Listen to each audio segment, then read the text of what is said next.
no one's selfish or whatever. You know, been a little more grateful, been a little more, maybe just seeing, not just looking ahead 6 months in time. Dr. Martell, what kinds of things other than staying in school? Well, maybe not doing drugs, or maybe not, going that direction of the bad direction, or whatever you want to call it. Just, I don't know, just do it. Just staying straight, just trying to, I really don't even know what. It's just, I know that I think a lot about the past and trying to pinpoint, like,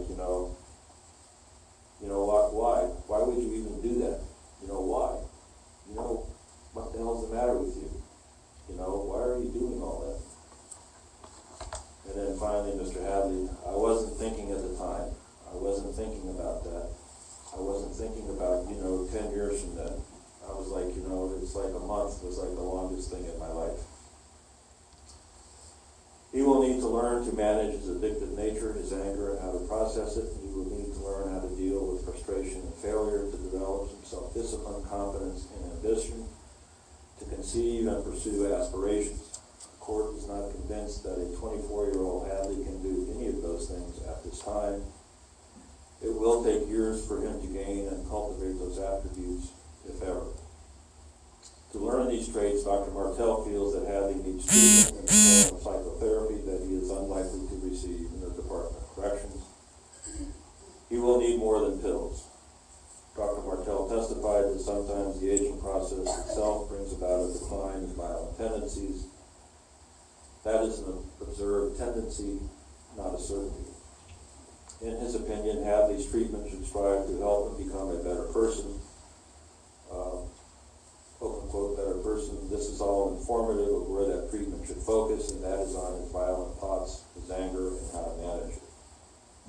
With regard to eventual rehabilitation, Dr. Martell testified that Hadley's traits of suppressing his anger would not preclude rehabilitation, but would complicate it.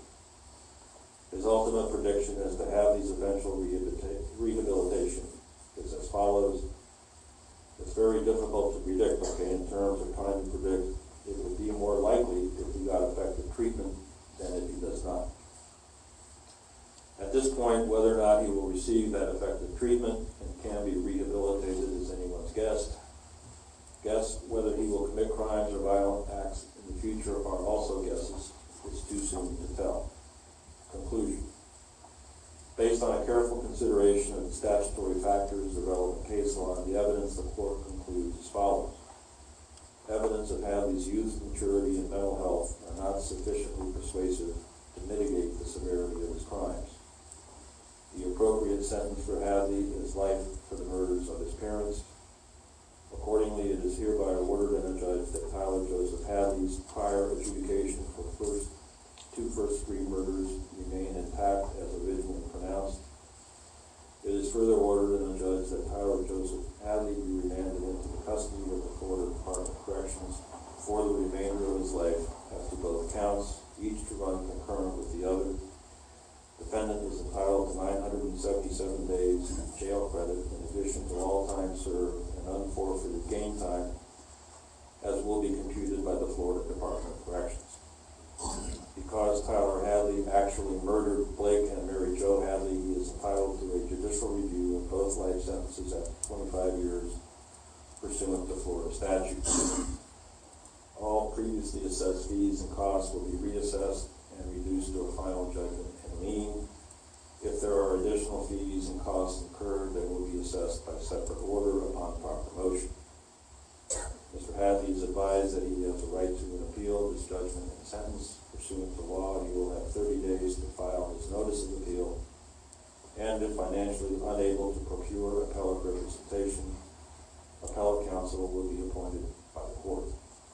Done in order in Fort Pierce, St. Lucie County on December 20th, 2018, Nunc Pro Tunc on March 20th, 2014. Thank you. If you would print the defendant, please.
Basic respect for the victims in these cases requires conducting this hearing with solemnity and dignity. Anyone who engages in any type of demonstration repeatedly and cruelly confine 3 of your children over